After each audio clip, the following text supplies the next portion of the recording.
Edhe pse është institucioni që duhet të kujdeset për infrastrukturën rrugore në të gjitha drejtimet, duke nisur nga asfaltimi dhe deri tek tabelat e sinjalistikës, autoriteti rrugor shqiptar ka lënë akset në mëshirë të fatit duke mos marrë masa. Eksperti i sigurisë rrugore Gzim Hoxha thotë se ARSH, duke mos përmbushur detyrimet dhe funksionet që ka, është kthyer indirekt në shkak për aksidentet. Një nga punët që nuk është kryer nga ARSH sipas Hoxhës është mospërditësimi i tabelave rrugore duke specifikuar shpejtësinë e lejuar sipas standardeve të reja në shumë akse rrugore kombëtare. Ata kanë detyrimin të vendosin sinjalistikën rrugore, ata kanë detyrimin të bëjnë rakordimin e kthesave që ne nuk i kemi në shumë vende dhe këto sillin pasoja në aksidente.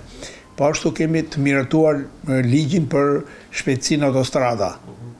Por kjo nuk ka ndryshuar sinjalistikën rrugore. Tabelet në përputhje me shpejtësinë që duhen të kenë këto akse kanë rritur ndjeshëm dhe ankesat e pushuesve, sidomos atyre të huaj, të cilat ecin sipas shpejtësive të parashikuara në harta digjitale, që nuk janë të njëjta me tabelat e sinjalistikës.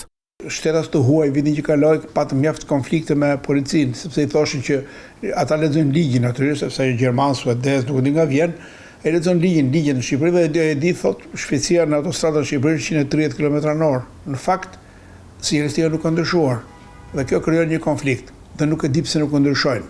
Pra duhet që në radhë parë ato që janë me ligj duhet zbatohen. Sinjalistika duhet të jetë e rregullt dhe vendosur në vendin e saj dhe në përmasat që duhet, në lartësinë që duhet. Pra ne ende nuk kemi këto që ne mund t'i bëjmë.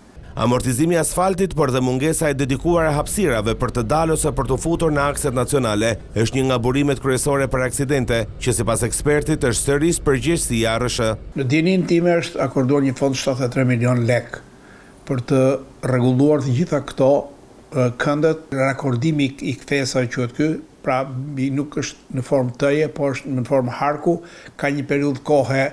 Bëhet pak zgjirimi i rrugës me qëllim që ai që vjen të hyjë në mënyrë graduale të marrë një lloj shpejtësie, sepse pas marrë shpejtësi nuk futet dot në fluksin e qarkullimit të automjeteve, pra duhet të ketë një shpejtësi rreth 60 km/h, dhe në këtë mënyrë ai mund vijoj qarkullimin e tij normal. Pra këtë unë di që është bërë një studim, di që është çelur dhe një fond, por është vonë. Pavarësisht problematikave të rrugëve, policia ka hartuar planin e punës për shtimin e efektiveve dhe monitorim me pajisje teknologjike me dron dhe radar për të ndëshkuar me gjop të gjithë shkelësit e rregullave.